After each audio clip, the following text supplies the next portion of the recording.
Welcome back to Cabin View Ventures. Today we're talking about Tacomas.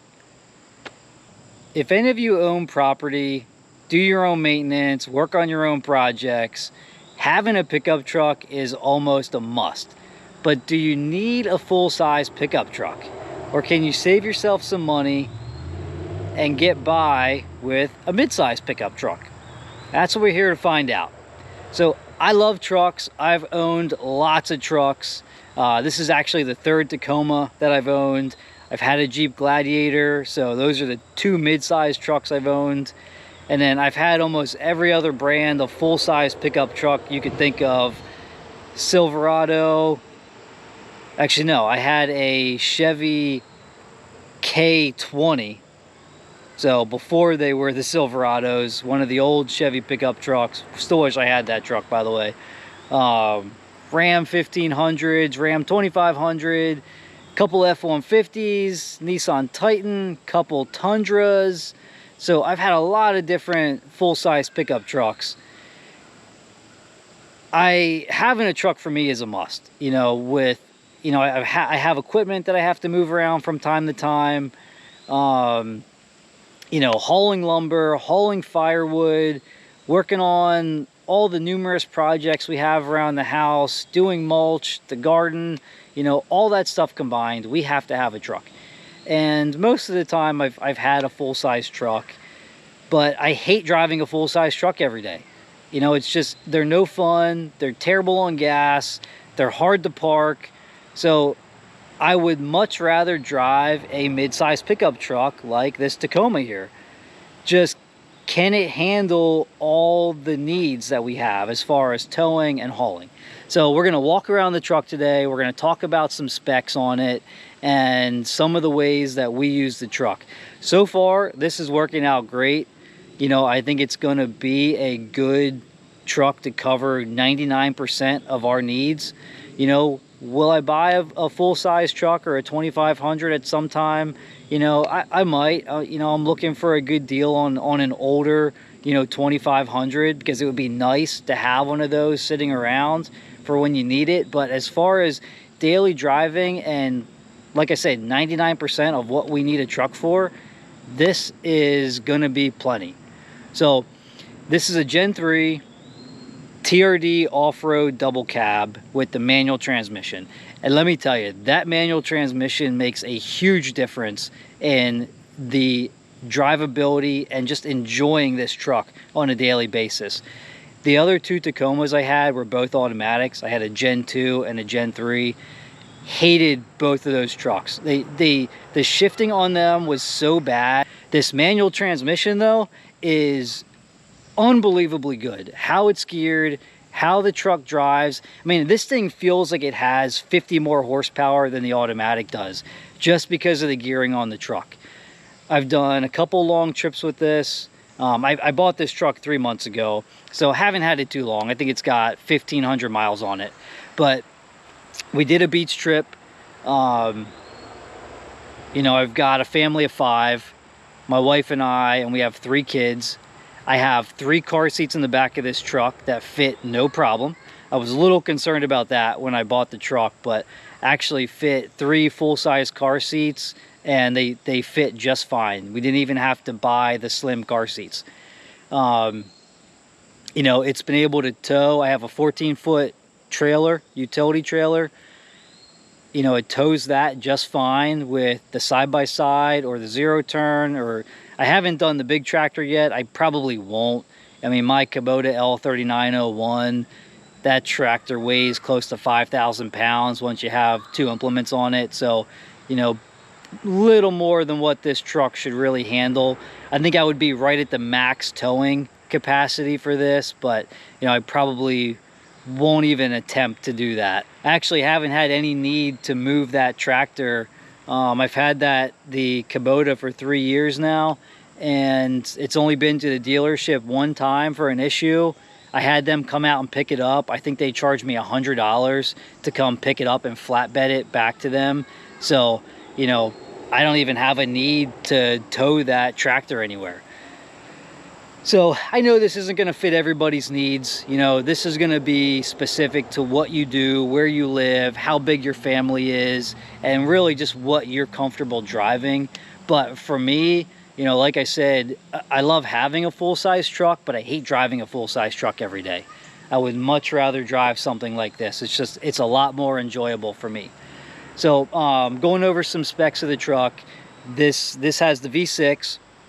So it's a 278 horsepower, 265 pound-feet of torque. So no you know, high horsepower machine by far.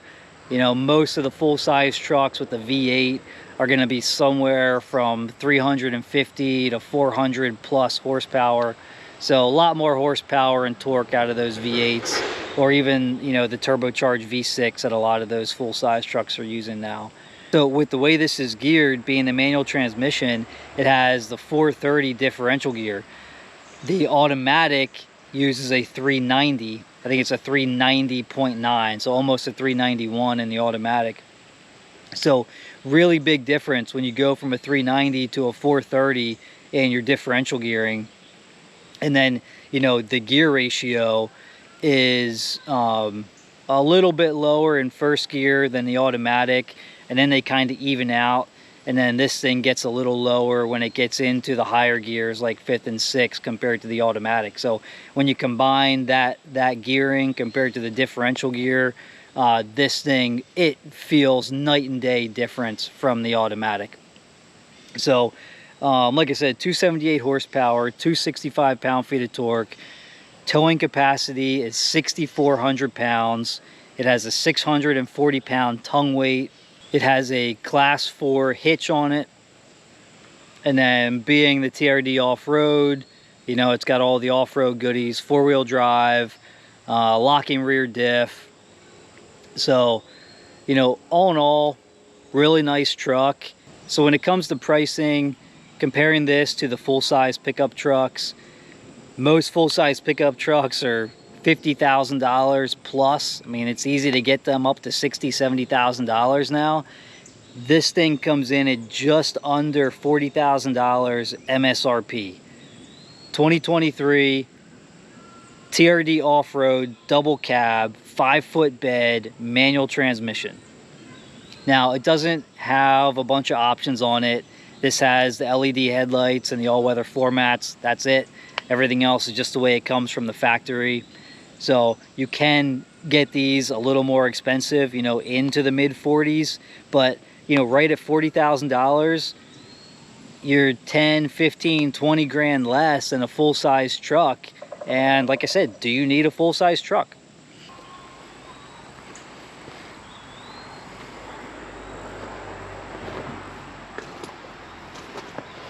All right, so opening the driver door, you got all your basic stuff, right? Your power windows, your power seat. All right, so this doesn't have navigation, but it has Apple CarPlay and Android Auto. You simply plug in to the USB port down there, and then you can stream whatever map you want right to the screen here. So even though it doesn't have a navigation system, you don't need one.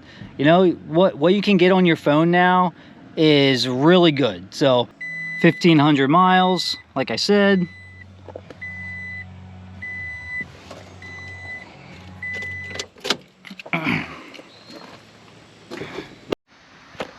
All right, so like I said, I have 3 kids. They're all in car seats still. So on this side, they're all Graco car seats. This is the high back booster. So this back comes off and just gives you, you know, the bottom cushion for the booster. In the middle, we have the infant car seat. And then we'll go to the other side. But on the other side, I have a Graco transition seat, which is another booster seat. You can go anywhere from harness mode to seatbelt, and then that back also comes off of that seat, so you just have the backless booster. So let me show you some measurements on these.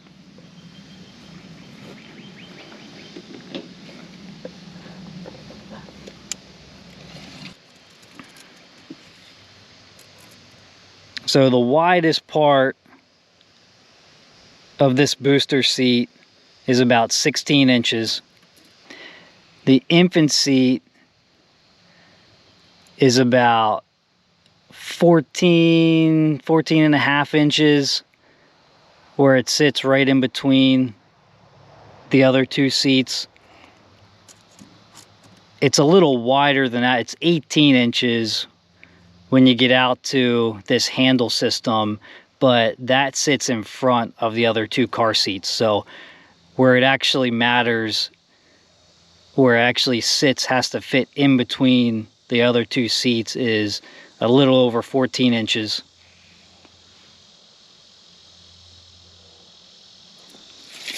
And if we go to the other side,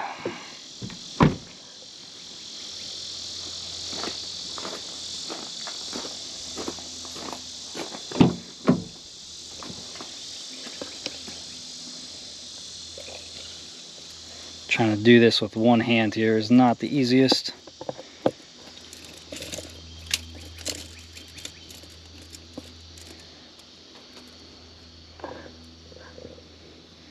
This seat is 18 inches.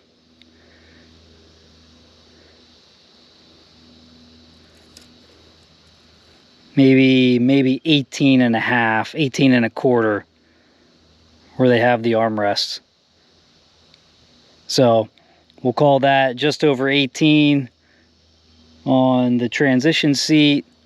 The infant seat is 14 inches, and the booster seat is about 16 inches. So just enough room for three, I'll call them standard car seats. I mean, you can get slim fit seats. So, I could get one that's actually a little slimmer than that transition seat to give a little more room in there. But the way we have it set up right now, it works. We have plenty of leg room, and all three kids don't complain. So pretty happy with that. So, right now this is working for us for a family vehicle. One thing I just got for it is this Diamondback bed cover. I will actually link a video to a review I did of that Diamondback bed cover. So one thing I knew I wanted to do out of the gate was add as much storage capacity to this truck as possible for when we're traveling to the beach or going on any of our bike trips, which we love to do. So, being a smaller truck, you don't have a whole lot of room inside, for leg room to put bags. So anything extra you have, it has to go in the bed of this truck. This has the 5-foot bed on it. I knew we were going to need more space, so I wanted to have a good secure bed and then be able to put some kind of crossbar system to put bikes on, to put a cargo basket and put stuff in. We actually just got back from a beach trip a little over a week ago, and this cover worked out great. We were able to put all of our stuff inside the bed, lock it down so it was nice and secure, and then I was able to strap a lot of stuff to the top of this bed cover. It has tie downs on both sides of it, and both of these panels, this is the Diamondback SE, both of these panels open up, the one in the back, the one in the front, to give you access to your bed. But on this front panel, I was set up just like this. I have all of our beach chairs and a couple boogie boards. On this back panel, I had enough room to put the 2 bike trailers that we took down with us. And then you're still able to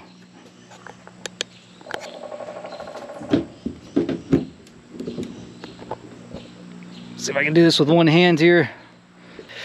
So you're still able to open up that panel to get access to your bed.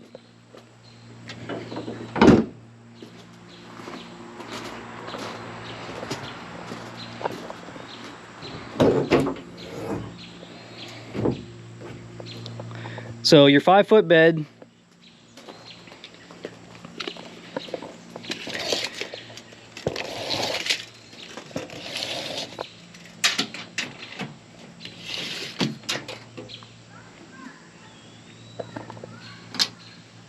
So there you go, you're just over 5 feet, 60.5 inches. If you go to the back of the tailgate,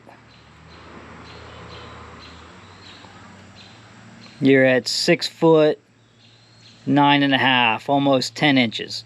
So you've got just under 7 feet of bed length with the tailgate down.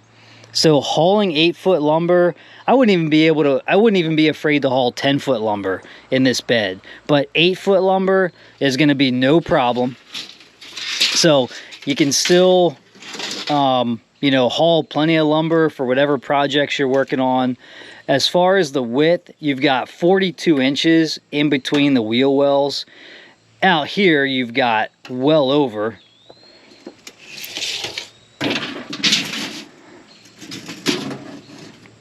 You know, there you've got about 53 inches. But if you wanted to haul plywood or drywall, they have these notches on each side. There's also one, I can't get a good view of it. I don't know if you can see that or not, but each wheel well has one as well. And each one of these notches are 7 inches wide, so you can put a 2x6 in there. So you run a 2x6 along this back and along this front, and then you have support to put your plywood or your drywall on there if you're gonna haul that. So you can still haul plywood, you can still haul drywall, you can haul plenty of lumber. You know, we also have a trailer. I have a 14-foot trailer. So if I needed to haul anything longer than that, I could always just take the trailer with me as well.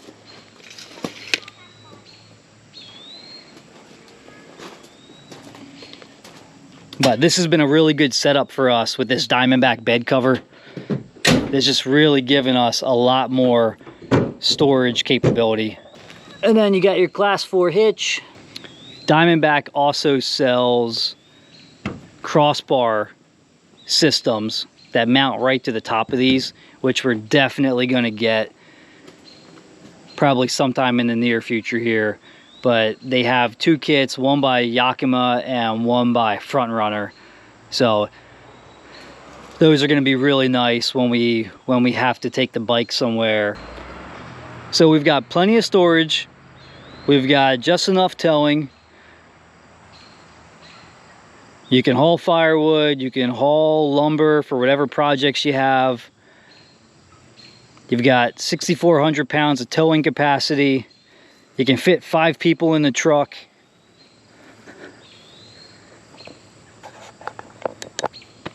The fuel mileage has been really good as well. So we just got back from, like I said, you know, a little over a week ago, we did our annual beach trip, and it's about 200 miles one way.